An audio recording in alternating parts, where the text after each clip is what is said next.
This is yet another beautiful day on your first agricultural TV station in the country.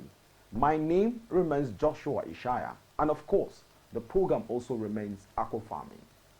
Today on the program, we'll be looking at fish farming as the easiest form of agriculture. Fish farming has its techniques, styles, and approach. There is a need to be familiarized with the different fish farming methods to succeed in fish farming business before deciding on which fish farming method to use in your fish farm. Sit back and of course listen to the best decision you can actually get in fish farming. Also, fish farming is referred as pisciculture. It's a branch of agriculture that focuses on rearing fishes for subsistence or commercial purposes. Fish farming could be anything in between growing fingerlings, small fishes, in a body of water, natural or artificial nurturing them, and selling mature fish to selling fish, byproduct. It will be best to set up as fish farm in Nigeria because fish farming is one of the most profitable agricultural business in Nigeria. This is so because many Nigerians eat fish more than any animal product. Also, fish farming is easy to set up, generate high income as it is highly flexible. You can rear all kinds of fish species, although the best fish to farm is catfish. You can also consider common species of fish like tilapia, salmon, carp, trout, depending on your fish farming project, budget, and availability of space. You can engage in one or more fishing methods simultaneously. The types of fish to rear also depends on the fish farming methods. There are 4 different types of fish farming system that are discussed in this episode of the program. We have covered the fish farming pros and cons to help you choose the most suitable one for you. Well, to help you know more about this, let's quickly join our resource person where he'll be telling us more. Stay tuned. You can have a very big fish farm, you can have a small fish farm in your compound and still go to work and do any other thing. And I can tell us sincerely, please, that there is money in fish farming business. There is serious money in fish farming business. In fact, I heard yesterday, we are all aware that the only animal, so to say, that has something to do with money is what? Fish. There is no other one.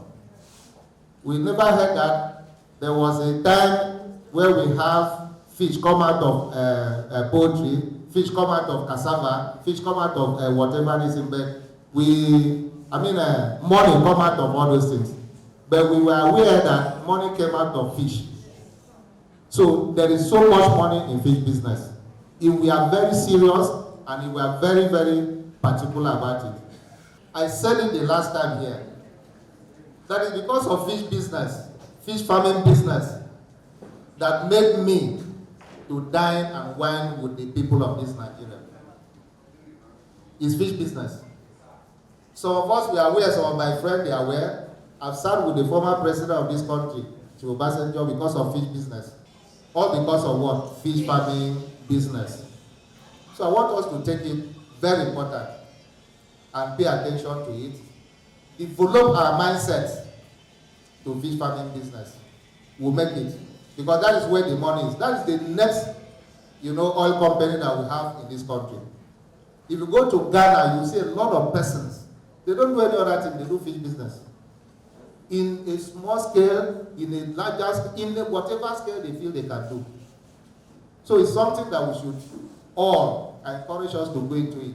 And by the time we go into it, you find out that your life will never be the same again. Because you eat the fish, you will sell the fish, you will make money from it.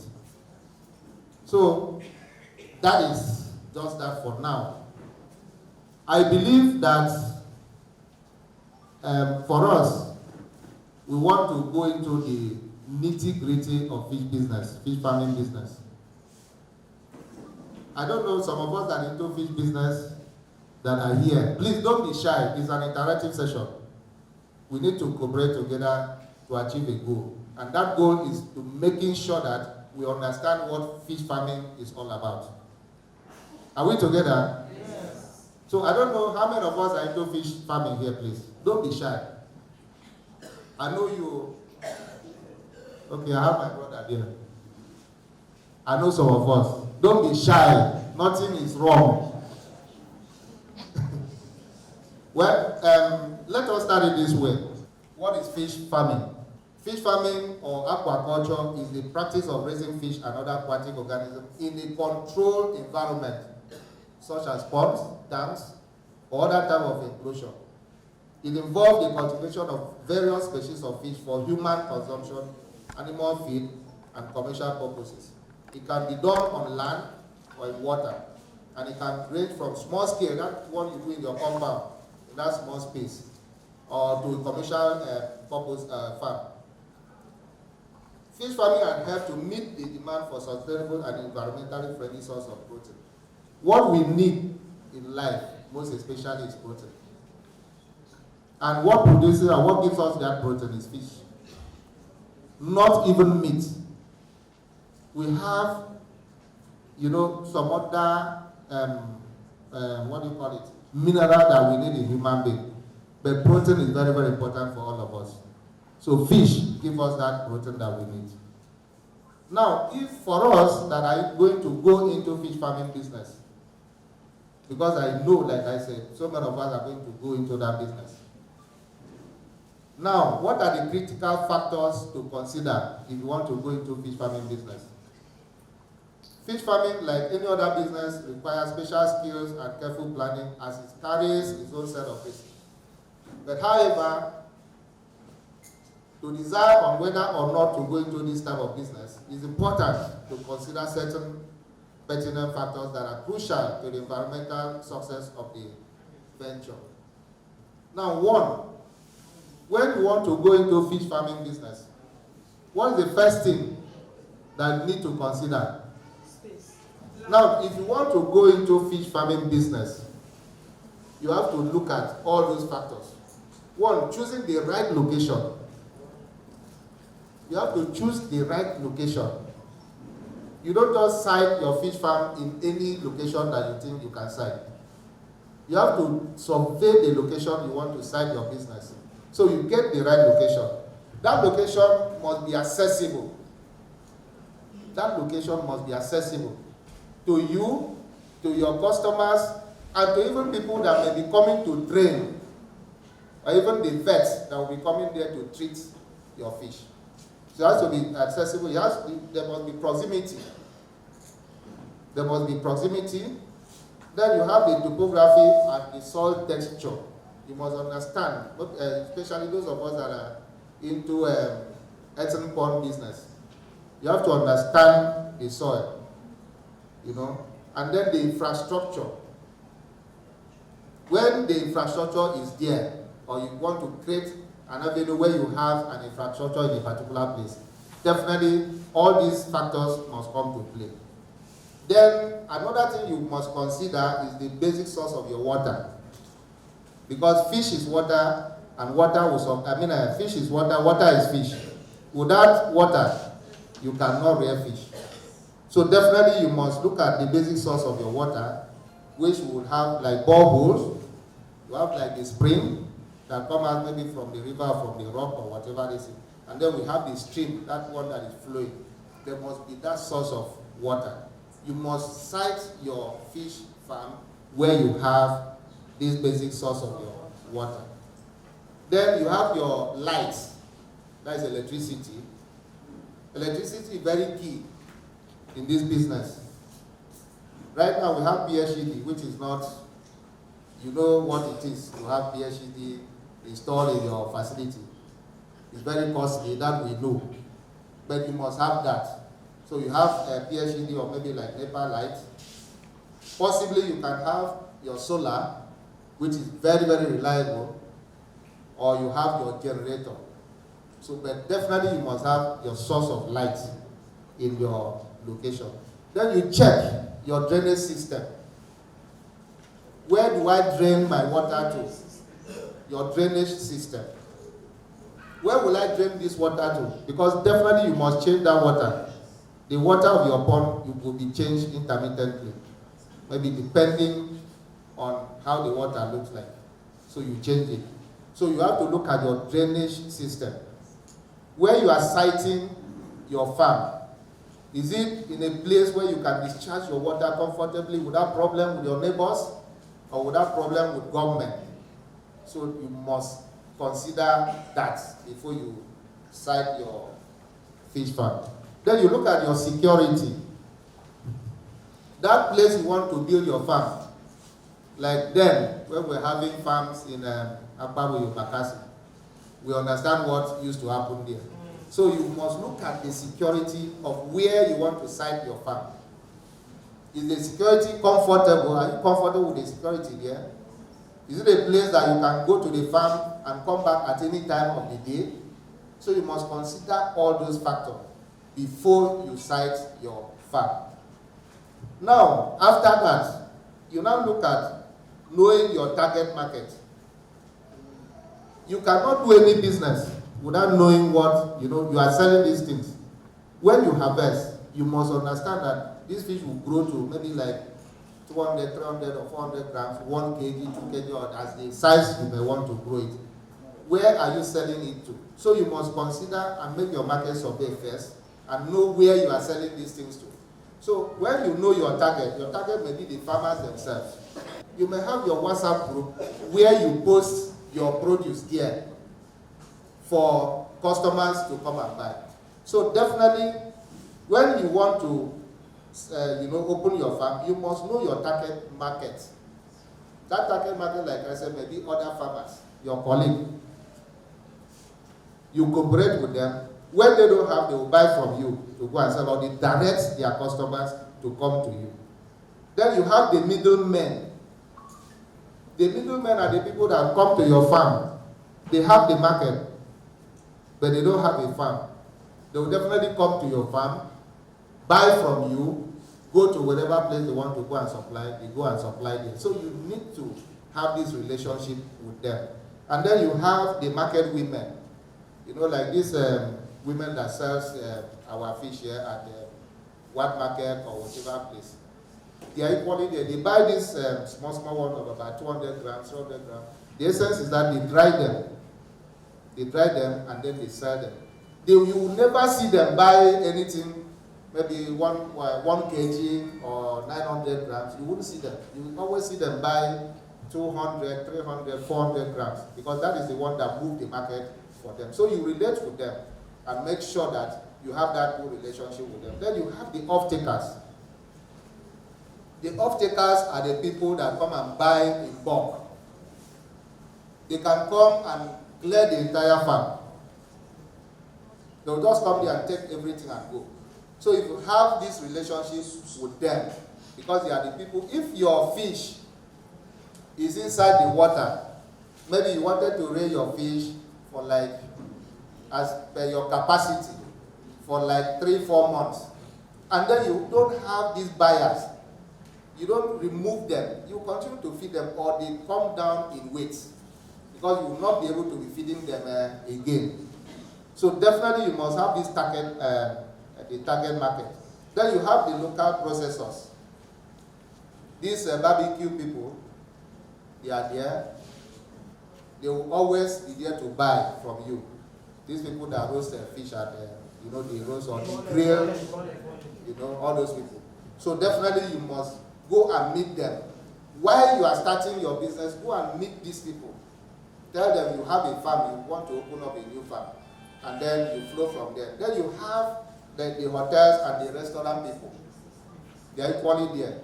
And again, very importantly, like I said, you have to join association, join groups. Join groups. That is where you relate, and you relate very well with them. Another thing, when you want to go into this fish farming business, is that you define your niche. What I mean by niche is that define which type of fish you want to farm. You don't farm every fish. We have the pangasius, we have the rohu, we have the carp, we have the tilapia, we have the catfish. We have a lot of them. Catfish is good for commercial purposes. Another one that is even good for commercial purposes, another one is this tilapia and pangasius. They are good, but the best among them is catfish. So you must understand what type of fish you want to actually farm. Now, let's look at, do we understand what we are saying, please? Let's look at the equipment that you require. What equipment do we require when we want to go into fish farming? One, let's look at the space. You must get a space. That space may not be a very big farm space. It may not be as big as this all we are into here. It may even be that your small space at your backyard in your compound. Very small space that you can put 2 ponds. These tanks, we can have a pond like tanks, tarpaulin, those ones you can put them in your compound. Very small space you can put your fish, and you can rear up to about 1,000, 2,000, 3,000 fishes there. So that space is a place you must look at when going into fish farming business. Then you check your water source, like we have enumerated here. Your water source, that space you are, looking at, does it have a close proximity to your water source? Let's assume you want to take your water from the river, your stream, and whatever thing, or your borehole. Then, if you have your borehole, you go into having the pump. That is a borehole pump. You must have a pump. Either you use a pumping machine or you use the submersible pump. All of them can pump water for you. Then you have, like I said, the drainage system, or you have your tank. These tanks are like the tarpaulin, like these small drums, those white drums that we have. We can have them, and then we continue. Or you have your concrete pond. You can build your concrete pond if you have a good space that is as big as whatever dimension you may think of. You have that one. Then you have your weighing scale, because definitely you will sell that fish, and you don't just sell the fish like that. You have to weigh your fish before you sell.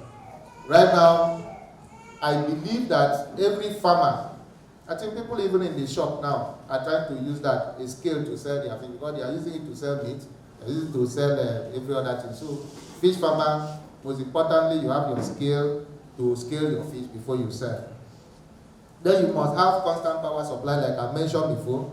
You have your NEPA, you have your generator, you have your solar, and you have all those ones. And then you have your aerator. Aerator. That aerator, the advantage of aerator is that most time the fish water in our tank, may not generate enough oxygen for the fish. So if you have a small aerator, that aerator, the purpose of that aerator is to go and stimulate oxygen in the water. But a lot of persons may not go into that anywhere. But that is very important. If you have the money, you can have that. Then you have your water testing kit. The water testing kit, the thermometer, which is, you may have it, or you have the solution water testing equipment to test the water, to know when the water is alkaline or when it is acidic. Then you can know what to do. Then you have your working tools. Those your working tools may be your basin, your net, your scooper, and all those things. You must have those equipment in place. They are small things, they are not very costly. So you have them, they are just there. You get them from the market, all those rubbers and the rest of the things. They are very important for your working tools in a farm. Possibly you may have your farmhouse. If you have a farm, maybe in the whatever place, you can have a small farmhouse where you keep those equipment well protected from maybe rodents, rats, and the rest of the things. And then you have your fish pond. Like I said, fish pond may be concrete fish pond, maybe tarpaulin, maybe tanks, maybe earthen pond. So you need to have those. Those are equipment that you have in your fish farm. Then another thing you consider is the startup costs. The startup costs. Definitely you have to identify what you want. We have the fixed costs and then we have the variable costs. Those fixed costs are those things you buy, you will not buy them regularly again. You understand me? Are we together, please? Yes. Those things are the things that we buy, fixed costs, the things that we buy, that we may not buy them very often. And then we have the variable costs. Those things that maybe like the fingerlings, we buy them, like when you want to treat your pond, you buy maybe like salt, formalin, and the rest of the things. Those are things that you can buy them regularly. So those are the startup costs. And then you need to register your business. Like now, by the special grace of God, we have this cooperative. So we can use this cooperative to operate that business. But then, there are some other registration you may need to do. There are some. In the course of your farming business, there are some person that will come and say, okay, come and register. Maybe you want to export your fish, or maybe you want to dry them and export them. There are some registration you need to do before you are certified to export those fish. But on the whole, this is a simplified method of going into fish farm business. Then what do I use for intensive fish farming business? Like I enumerated, we have plastic tank, tarpaulin, concrete pond, earthen pond, cage pond, then the fiber pond. The cage one, I've talked about all those ones. The cage one is the one that is highly intensive anyway. You get to construct the pond on top of water. I believe most of us we used to see those things. You construct it on top of the water. And then you don't change the water. The water is running on its own. It's just there. The only thing you do is for you to go there and feed your fish and then get out again. And the growth rates of those fish is always very, very high. Very, very high. I don't think we have done that here, Cross River, Waibom, and then I don't think we have them, but we have. I think we have it in rivers. We have it in Bayelsa. Is here? Okay. I may not know. Maybe you will take me there, please. So,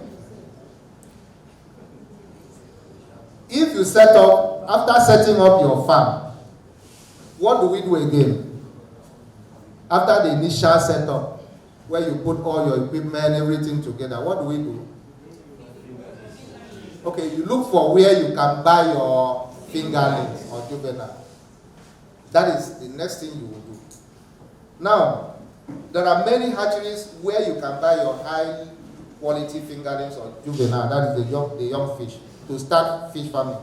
Then getting good quality fingerlings or juvenile is very important in fish farming business.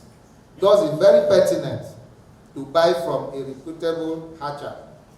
And it's advisable to be physically present at the hatchery to buy the fish that have been sorted. Equally, buy shooters fingerlings because they grow faster. Now, what we mean there is that is why I said association is very important. They will tell you where we have these people that hatches these fish. Good hatchers. So you go there, cooperate and relate with the hatchers, and then make sure that the fish they sell to you are the ones you call shooters, the ones that grow faster. You go there, they will sort it out, and you buy those ones. You will see that your business will grow faster because these fish will grow to a point you never expected. In fact, the fish that will take you maybe like 5 months to grow may take you like 3 months. You start having 1 kg, you start having 1.5 kg, as the case may be. So buy from a good hatcher that will give you a good fish. And then, how often should I feed my fish? Because when you take your fish down to your farm, to your pond, the process of launching that fish is another thing. So you need somebody to guide you at the first instance, to show you how to launch this fish and what to do before these fish are launched to your pond. Now, how often, when you launch it, how often do you feed them? And then we now say small fish has a high energy demand and must eat continuously and be fed almost hourly. Those small fish that you bring, those juvenile fingerlings that you bring, they have the ability to eat as much as they can eat. But you don't overfeed them. There are processes of feeding them.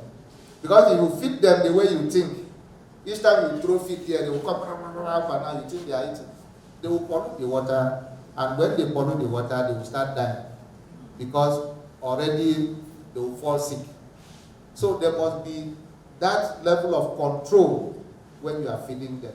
But on the whole, those small fishes, they eat more than the bigger ones. As fish grows, feeding rates and frequency should be lowered and protein content reduced.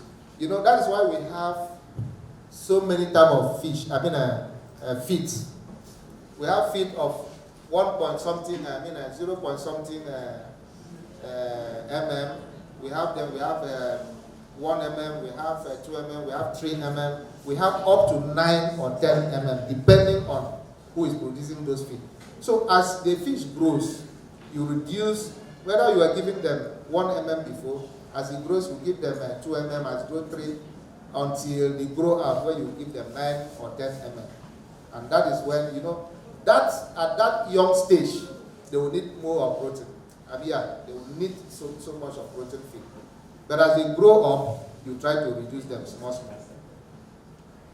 Then there are many factors that affect feeding rate of fish. This will include time of the day, the season, water, temperature, dissolved oxygen.